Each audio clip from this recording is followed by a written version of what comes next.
کھڑے بولنا تو اس کے اوپر بیٹھو.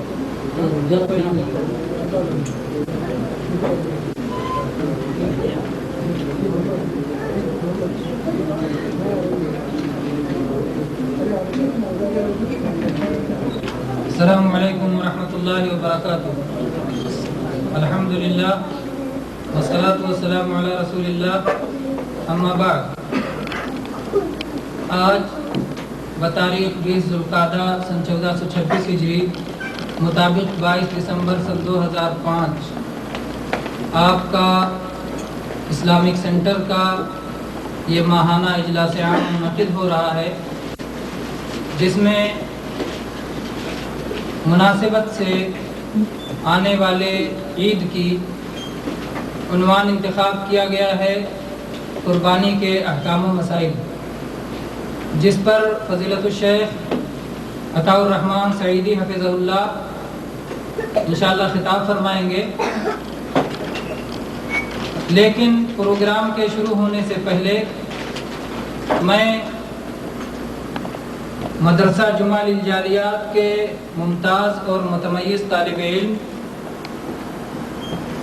خان کفایت اللہ سعید احمد وفقہ اللہ کو دعوت دوں گا کہ تشریف لائیں اور رحمانی اولیاء اور جو ان کے خلاف ہیں، جو رحمانی اولیاء نہیں ہیں اور جو رحمانی اولیاء ہیں، ان کے تعلق سے کتاب و سنت کی روشنی میں چند منٹ گفتگو کریں. میں برادرم کو دعوت دوں گا، تشریف لائیں. السلام علیکم ورحمۃ اللہ وبرکاتہ. الحمدللہ رب العالمین والصلاة والسلام علی نبینا محمد وآلہ وصحبہ اجمعین. اما بعد، حاضرین کرام، اسلامی بھائیوں اور بہنوں، آج اس ماہانہ پروگرام میں آپ حضرات کے سامنے اولیاء اللہ اور ان کی کرامت کے بارے میں کچھ اہم باتیں رکھنا چاہتا ہوں. امید ہے کہ آپ لوگ غور سے سنیں گے. آج سے 1400 سال پہلے سید الانبیاء حضرت محمد رسول اللہ صلی اللہ علیہ وسلم نے جب علم کی قندیل روشن فرمائی تو پاسبان عظیمت و پیشوان ملت پیدا اٹھے. نبی صداؤں پر لبیک کہتے ہوئے میدان عمل میں اترے اور شمع رسالت کی روشنی لے کر ہر صحرا و وادی میں اترے. بحر و بر کے ادب اور پرخطر راستوں پر قربانی کے نذرانے پیش کرتے ہوئے راہ رو منزل ہوئے. بندوں میں اللہ تعالیٰ کے ولی ہیں جنہیں اللہ نے اپنی عبادت کے لیے چن لیا ہے. ان سے وہ اپنی اطاعت کے کام کراتا ہے اور وہ انہیں شرف محبت اور کرامات سے نوازتا ہے. اللہ ان کا دوست ہے، ان سے محبت کرتا ہے اور انہیں اپنے قریب کرتا ہے. اور یہ لوگ اللہ کے ولی ہیں، اس سے محبت کرتے ہیں، اس کی تعظیم بجا لاتے ہیں، اس کے حکم کی تعمیل کرتے ہیں اور اس کا پرچار کرتے ہیں. اس کی منع کیے ہوئے کاموں سے خود بھی اجتناب کرتے ہیں اور دوسروں کو بھی روکتے ہیں. اللہ کی پسند ان کی پسند ہے اور اس کا بغض ان کا بغض ہے. جب وہ اللہ سے مانگتے ہیں وہ انہیں دیتا ہے، جب مدد طلب کرتے ہیں وہ مدد کرتا ہے.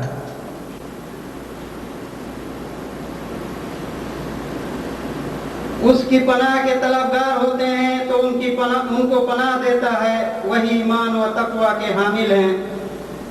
دنیاوی و آخری کرامات و خوشخبری انہی کے لیے ہے. ہر متقی مومن اللہ کا ولی ہے اور ایمان و تقوی کی بنیاد پر ان کے درجات مختلف ہیں. جسے ایمان و تقوی میں واقعی حصہ ملا، اللہ کے ہاں وہ بلند مرتبہ ہے اور اس کی کرامت و عزت بہت زیادہ ہے. سب سے بڑے اولیاء اللہ کے رسول اور نبی ہیں. اور ان کے بعد ایمان والے ان کے ہاتھوں اللہ تعالیٰ نے جو کرامات ظاہر کی ہیں، جیسے تھوڑے تام کو زیادہ کر دینا، تکلیف اور بیماریوں کو دور کرنا، سمندروں سے گزر جانا اور آگ میں چلنا اور نہ جلنا وغیرہ، سب معجزات کی ہی قبیل سے ہیں۔ تاہم معجزہ اور کرامت میں فرق یہ ہے کہ معجزہ میں ایک قسم کا چیلنج ہوتا ہے جو کرامت میں نہیں ہوتا ہے۔ یعنی چیلنج میں رسول اپنے مخاطبین کو فرماتا ہے کہ میں اگر اللہ کے حکم سے یہ کام کر دوں تو تم تصدیق کرو گے، اگر پھر بھی تسلیم نہ کیا تو اللہ تمہیں اس کی سزا دے گا۔ اور سب سے بڑی کرامت یہ ہے کہ انسان اطاعت خداوندی کی پابندی کرے، شرعی احکام کا حامل رہے اور محرمات و منہیات سے اجتناب کرے۔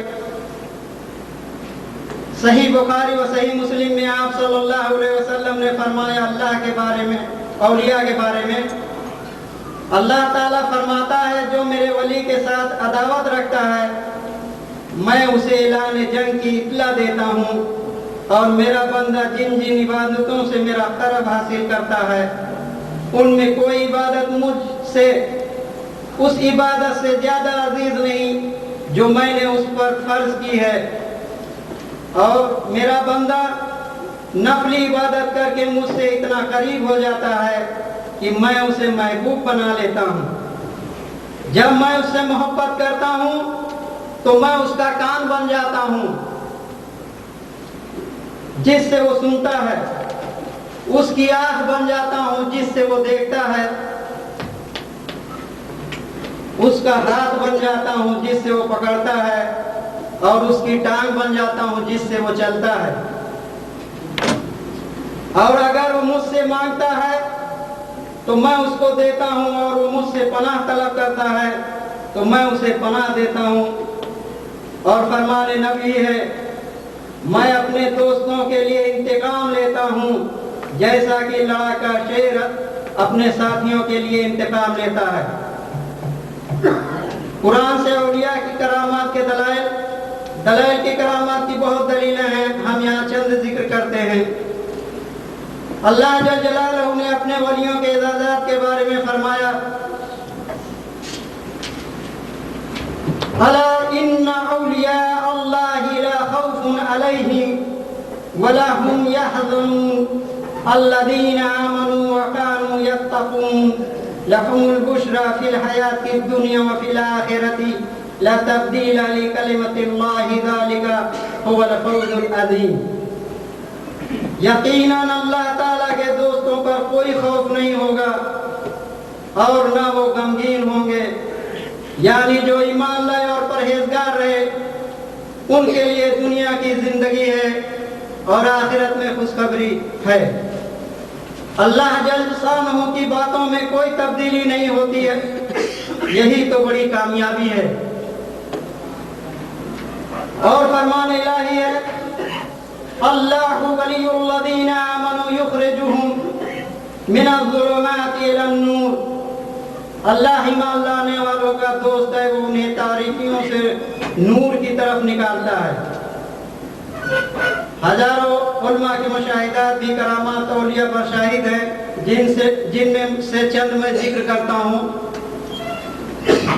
عمران بن حسین رضی اللہ تعالیٰ عنہ کو فرشتے سلام کہتے تھے، سلمان فارسی رضی اللہ تعالیٰ عنہ اور ابو الدرداء رضی اللہ تعالیٰ عنہ کھانا کھاتے تو کھانے یا برتن سے تسبیح کی آواز آتی تھی۔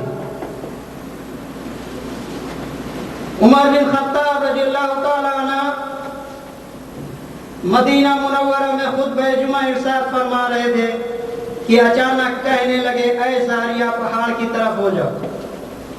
ساریہ نے یہ آواز سنی اور پہاڑ کی طرف ہو گئے اور انہیں مدد حاصل ہوئی اور دشمنوں کو شکست کھانا پڑا۔ ساریہ واپس آئے تو صحابہ کرام رضی اللہ تعالیٰ عنہ کو اطلاع دی کہ میں نے عمر بن خطاب رضی اللہ تعالیٰ عنہ کی آواز سن لی تھی۔ اسی طرح کے بے شمار کرامات منقول ہیں۔ اور لاکھوں انسانوں نے ان کا مشاہدہ کیا ہے۔ اس شیطان کی پیروی کرنے والے بھی لوگ ہیں۔ ہر مسلمان کا عقیدہ ہے کہ انسانوں میں شیطان نے کچھ اپنے ساتھی بنا رکھے ہیں جن پر وہ غالب آ چکا ہے اور انہیں اللہ کی یاد سے غافل کیا ہوا ہے۔ برائی کو خوبصورت انداز میں ان کے سامنے پیش کرتے ہوئے باطل ان کے دل میں ڈالتا رہتا ہے۔ ایسے لوگ حق بات سننے سے بہرے ہیں اور حق دیکھنے سے ان کے آنکھیں اندھی ہیں۔ یہ لوگ کلی طور پر شیطان کے تابع ہو چکے ہیں، اس کے احکام کی تعمیل کرتے ہیں۔ برائی اچھائی کے روپ میں ان کو نظر آتی ہے، چنانچہ انہوں نے منکر کو معروف بنا دیا ہے اور معروف کو منکر۔ یہ لوگ ہر بات میں ولیوں کی ضد اور الٹ ہے۔ وہ اللہ کے دوست ہیں اور یہ اللہ کے دشمن۔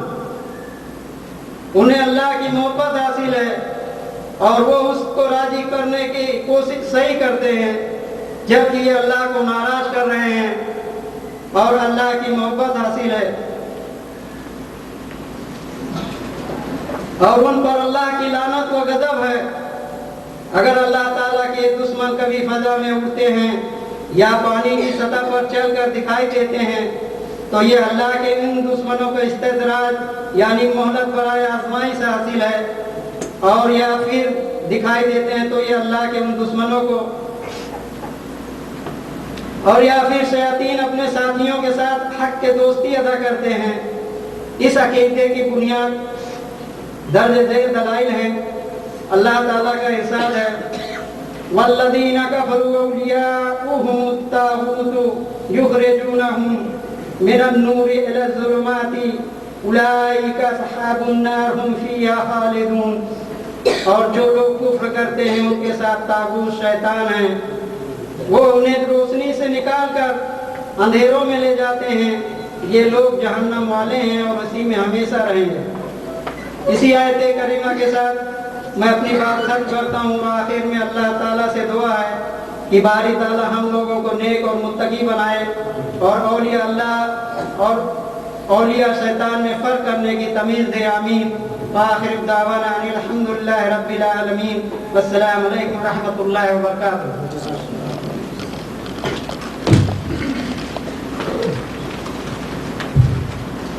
اللہ برادر محترم کو جزائے خیر عطا فرمائے کہ مختصر سے وقت میں اولیاء کے تعلق سے اور ان کی کرامات کے تعلق سے بڑے اچھے انداز میں باتیں پیش کی۔ اس سے پہلے اسی سینٹر میں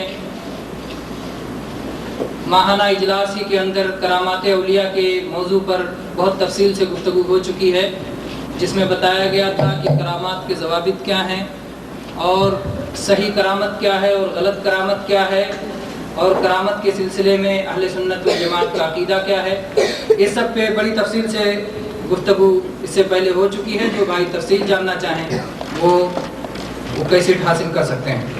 بہرحال آج کا موضوع، آج کے اجلاس عام کا قربانی کے احکام و مسائل، اس پر خطاب کرنے کے لیے اور اس موضوع کی وضاحت کے لیے میں اپنے بھائی فضیلت الشیخ عطا الرحمن سعیدی حفظہ اللہ کو دعوت دوں گا۔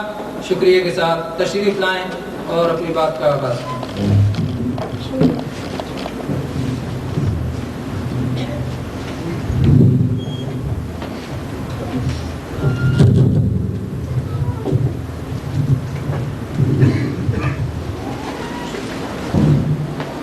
السلام علیکم ورحمۃ اللہ وبرکاتہ۔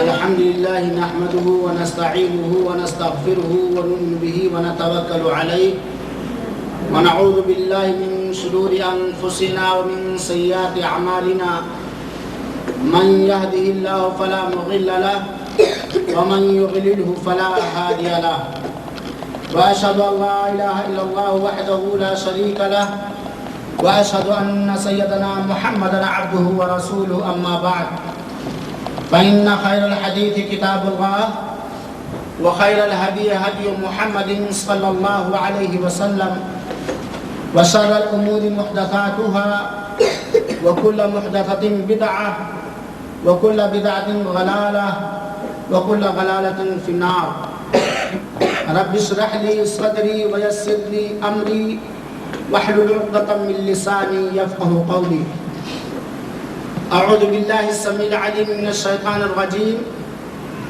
بسم الله الرحمن الرحيم إنا أعطيناك الكوثر فصل لربك وانحر. حاضرین کرام، معزز سامعین حضرات اور خواتین اسلام، آج کے اس بزم کا موضوع ہے قربانی کے احکام و مسائل. کوشش کی جائے گی کہ دلائل کی روشنی میں اختصار کے ساتھ وقت کے تقاضے کے حساب سے اہم مسائل آپ کے سامنے رکھے جائیں. اللہ تعالیٰ صدق اور حق کہنے کی توفیق عطا فرمائے، اس پر خود اور سارے سننے والوں کو عمل کرنے کا موقع نصیب فرمائے. آمین یا رب العالمین. حاضرین کرام اور میری پیاری ماں اور بہنوں، اللہ تعالیٰ نے اپنے بندوں کو جانچنے کے لیے مختلف قسم کی عبادتوں کو مشروع قرار دیا ہے، تاکہ اللہ رب العالمین اس بات کا امتحان لے کہ کون سا بندہ اللہ کی پسند کے مطابق عبادت کرتا ہے اور کون سا بندہ اپنی پسند کے حساب سے عبادت کرتا ہے. چنانچہ اگر ہم دیکھیں ارکان اسلام کو تو ہمیں معلوم ہوگا کہ اللہ تعالیٰ نے ارکان اسلام میں سے کچھ عبادتیں ایسی رکھی ہیں جن کا تعلق جسم سے ہے، اور کچھ عبادتیں ایسی رکھی ہیں جن کا تعلق مال سے ہے. مثال کے طور پر صوم اور صلاۃ یہ جسمانی عبادت ہے، زکوٰۃ یہ مالی عبادت ہے، اور حج جسمانی اور مالی دونوں عبادت ہے. اللہ رب العالمین نے ایسا اس لیے کیا ہے تاکہ اللہ تعالیٰ جانے سمجھے کہ کون فیاض ہے، کون سخی ہے، اور کون بخیل، کنجوس اور مکھی چوس ہے. اور یہ بات ہم اور آپ محسوس کرتے ہیں کہ ہمارے معاشرے اور سماج کے اندر بہت سارے ایسے مسلمان پائے جائیں گے جن کے لیے 1000 رکعت صلاۃ پڑھنا آسان ہے، لیکن ایک ریال اللہ کی رضا حاصل کرنے کے لیے خرچ کرنا مشکل ہے. دوسری جانب ایسے مسلمان بھی ملیں گے آپ کو کہ لاکھوں، کروڑوں، ہزاروں کی تعداد میں نوٹ اللہ کی رضا حاصل کرنے کے لیے خرچ کر دیں گے، لیکن اللہ ہی کو راضی کرنے کے لیے 5 وقتہ صلاۃ کی پابندی نہیں کر پائیں گے. دونوں طرح کے لوگ پائے جاتے ہیں. اسی لیے شریعت مطہرہ میں مختلف قسم کی عبادتیں مشروع ہیں تاکہ اس بات کا علم ہو سکے کہ کون اللہ کی بجا آوری کرتے ہوئے اس کی عبادت کرتا ہے اور کون خواہشات نفس کی پیروی کرتے ہوئے اپنی پسند کے مطابق، اپنی چاہت کے مطابق اپنی منمانی عبادت کرتا ہے. اللہ تعالیٰ سے دعا ہے کہ اللہ تعالیٰ ہم تمام بھائیوں اور بہنوں کو اپنی پسند کے مطابق عبادت کرنے کی توفیق عطا فرمائے. آمین یا رحمان الرحمین. دین اسلام میں جہاں بہت ساری عبادتوں کے کرنے کی ترغیب دی گئی ہے، وہیں پر محض اللہ کی قربت حاصل کرنے کے لیے بطور عبادت ہر صاحب استطاعت کو، ہر طاقت رکھنے والے کو قربانی کرنے کا بھی حکم دیا گیا ہے. اور قربانی کا مفہوم صرف جانور کی قربانی نہیں ہے. قربانی کا عام مفہوم صرف ایک جانور ذبح کر لینا یہی قربانی کا مفہوم نہیں ہے، بلکہ قربانی کا عام مفہوم یہ ہے کہ ہر وہ عمل جو بندہ خالص اللہ رب العالمین کا قرب حاصل کرنے کے لیے، اللہ کا نزدیکی بننے کے لیے ادا کرے وہ قربانی ہے، چاہے وہ صوم و صلات ہو، حج اور زکوٰۃ ہو، دین کو غالب کرنے کے لیے، اعلاء کلمت اللہ کے لیے، جہاد فی سبیل اللہ ہو، فقراء پروری یا غریب پروری ہو، مسلمانوں کی رشد و ہدایت کے لیے دعوت و تبلیغ اور تعلیم ہو، یا اس کے علاوہ اور کوئی دیگر رفاہی کام ہو، ان ساری چیزوں کا تعلق قربانی سے ہے، جیسا کہ اللہ کے رسول اکرم صلی اللہ علیہ وسلم نے بیان فرمایا ہے، صحیح بخاری کی روایت ہے، لا یزال عبدی یتقرب الی بالنوافل، میرا بندہ نوافل کے ذریعے سے میرا تقرب حاصل کرتا رہتا ہے۔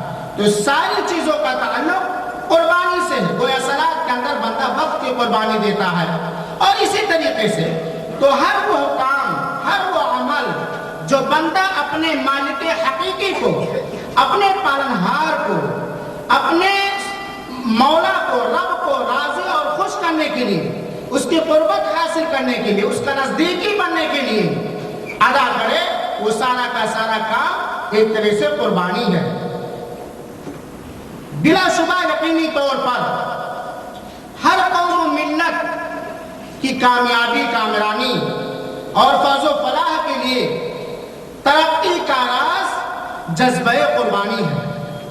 کوئی بھی قوم یا کوئی بھی ملت اس وقت تک ترقی پذیر نہیں ہو سکتی ہے جب تک کہ اس قوم کے افراد میں، اس ملت کے افراد میں قربانی دینے کا جذبہ پیدا نہ ہو۔ چنانچہ اگر ہم انبیاء کرام رضوان اللہ علیہم اجمعین کی سیرت پڑھیں تو ہمیں یہ بات معلوم ہوگی کہ انبیاء کرام اور سارے رسولوں نے اور ان کے مخلص پیروی کرنے والوں نے سیرت پاک، پیروی کرنے والوں کی سیرت پاک ہمارے لیے نشان راہ ہے، کیونکہ سارے لوگوں نے اپنی جان و مال، اپنے وقت اور اپنی گراں قدر چیزوں کی قربانی دی، اللہ کے حضور قربانیاں پیش کی، اور جب ان لوگوں نے جذبہ قربانی سے سرشار ہو کر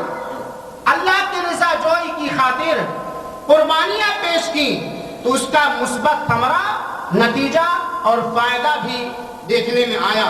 چنانچہ آپ دیکھ لیجئے سیرت ابراہیم علیہ السلام جن کی پوری زندگی قربانیوں سے بھری پڑی ہے، جو ہمارے لیے عبرت کا سامان ہے۔ ہم دیکھیں کہ ابراہیم علیہ السلام نے، اس بندے مومن نے اللہ کی قربت حاصل کرنے کے لیے، اللہ کا نزدیکی بننے کے لیے جس طرح کی بھی قربانیوں کی ضرورت پیش آئی اس میں پیچھے نہ ہٹے۔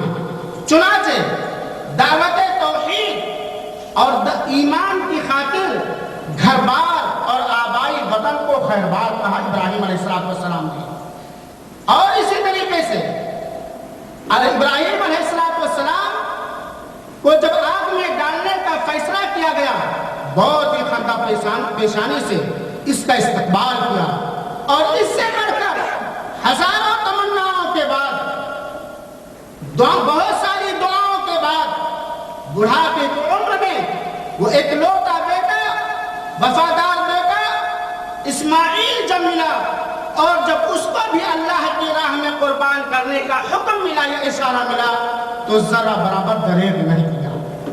اور اسی طریقے سے سرور دو عالم محمد عربی صلی اللہ علیہ وسلم کی حیات پاک اور صحابہ کرام کی حیات پاک یہ قربانیوں سے بھری پڑی ہے۔ پوری زندگی، بلکہ زندگی کا ہر لمحہ، زندگی کا ایک ایک سیکنڈ قربانیوں میں گزر رہی تھی۔ کہیں مال کی قربانی دے رہے تھے، تو کہیں جان کی قربانی دے رہے تھے، تو کہیں وقت کی قربانی دے رہے تھے۔ پوری زندگی قربانیوں سے بھری رہی تھی۔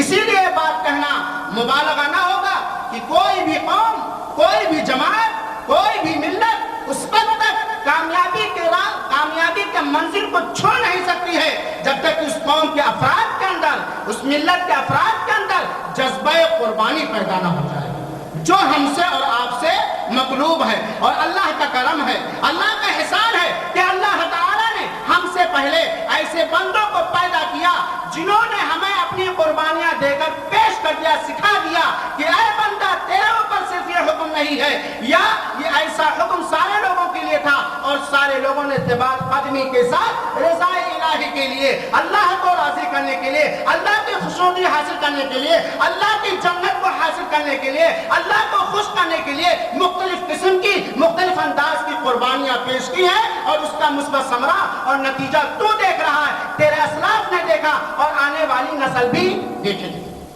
تو ہمارے اندر جذبہ قربانی ہونی چاہیے۔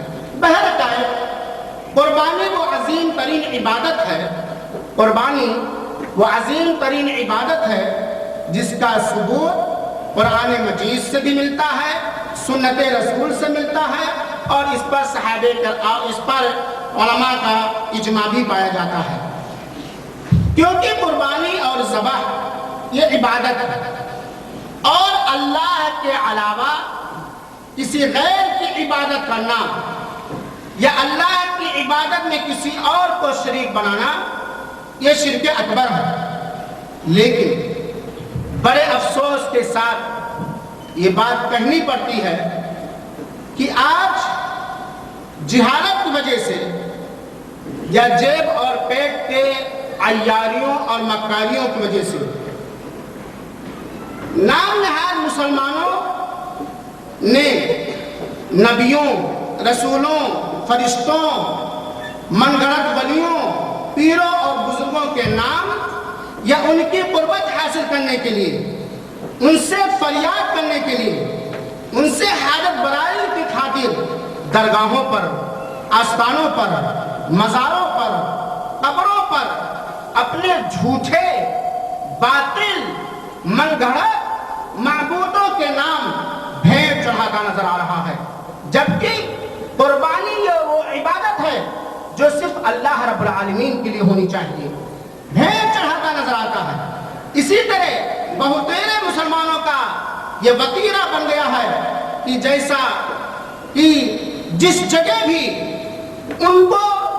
سے بھی ان کو کسی طرح کا فائدہ نظر آتا ہے، فوراً اس کے نام قربانیاں، ذبح، نذر و نیاز اور مختلف شکل کی عبادتیں کرتے رہتے ہیں، جبکہ جاننا چاہیے کہ شرک اگر ہم نے اللہ کے علاوہ کسی اور کو راضی کرنے کے لیے کسی طرح کی قربانی پیش کی، اللہ کے علاوہ کسی اور کی قربت حاصل کرنے کے لیے کسی طرح کی بھی قربانی پیش کی، تو یہ کیا ہے؟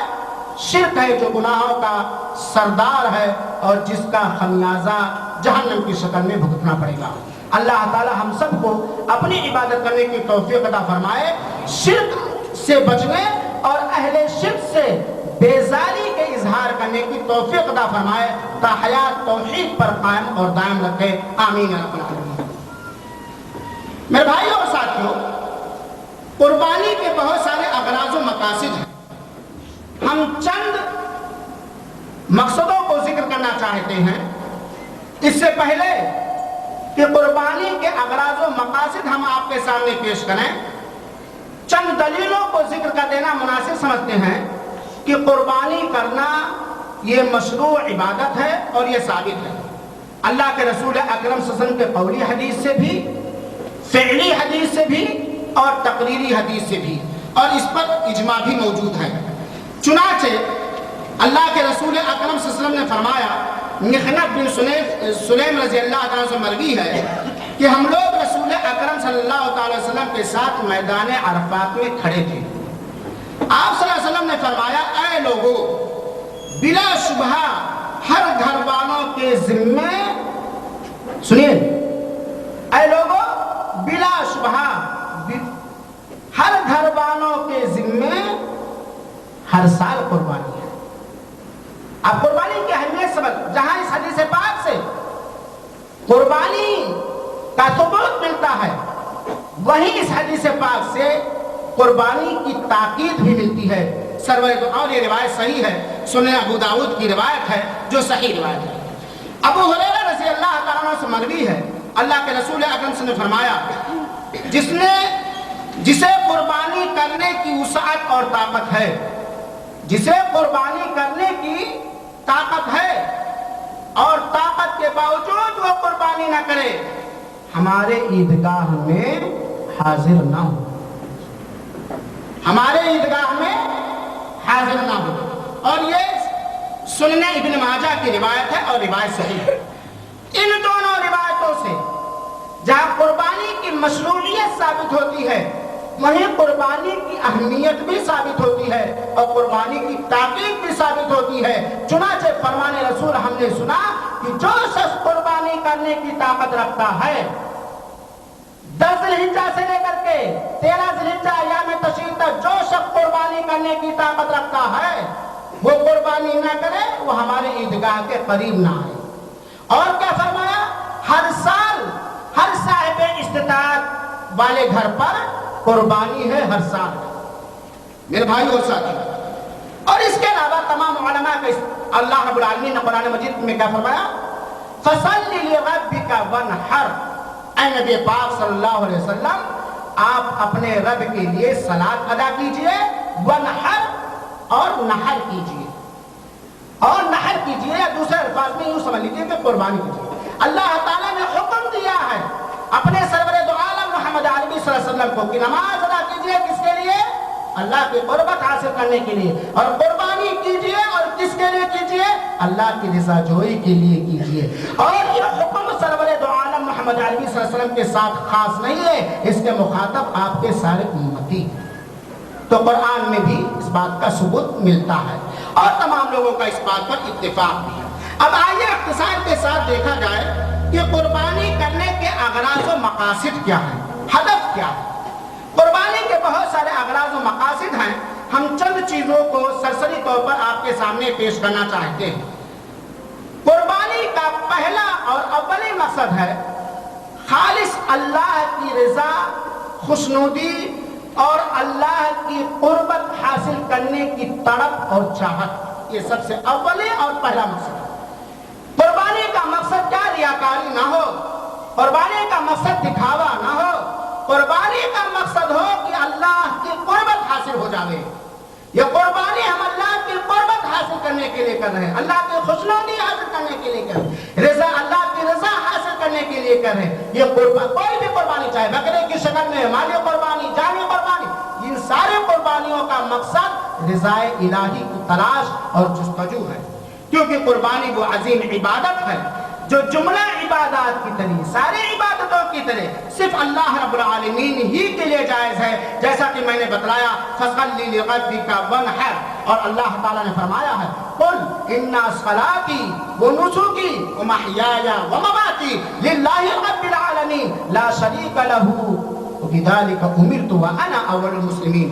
یہ سورہ انعام کی آیت نمبر 162 اور 163 ہے۔ کہ اے نبی پاک صلی اللہ علیہ وسلم آپ فرما دیجئے یقیناً میری صلاۃ، میری ساری عبادت، نسوکی چاہے کہ یہ میری قربانی ہے، میری ساری عبادت، میرا مرنا اور میرا جینا صرف اللہ رب العالمین کے لیے ہے، اور اسی کا مجھے حکم دیا گیا ہے، اور میں سب ماننے والوں میں سب سے پہلا ہوں۔ چنانچہ ان دونوں آیتوں سے فَصَلِّ لِرَبِّكَ وَانْحَرْ اور سورہ انعام کی 162 اور 63 نمبر والی آیت سے یہ واضح طور پر بات معلوم ہو گئی کہ کسی بھی نبی، کسی بھی رسول، کسی بھی ولی، کسی بھی بزرگ، کسی بھی پیر، کسی بھی فقیر، کسی دستگیر، کسی مرشد کی قربت حاصل کرنے کے لیے قربانی کرنا جائز نہیں بلکہ ناجائز اور حرام اور شرک اکبر، اور شرک اکبر، کیونکہ بندوں کی عبادت پر کس کا حق ہے؟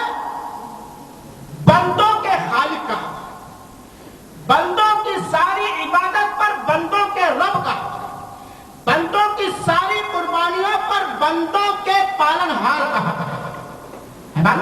اب جو ہمارا مالک ہے، ہمارا رب ہے، ہمارا اللہ ہے، وہ جس طرح ہماری ساری عبادتوں کا حقدار ہے، اسی طرح ہماری ہر طرح کی قربانی کا حقدار ہے۔ اس قربانی میں کسی کو انٹرفیئر کرنے کی گنجائش نہیں۔ یہ اس قربانی کا معمولی بھی حصہ ایک مومن غیر اللہ کی طرف پھیرنے کے لیے راضی نہیں ہوگا۔ ہے بات صحیح کہ نہیں؟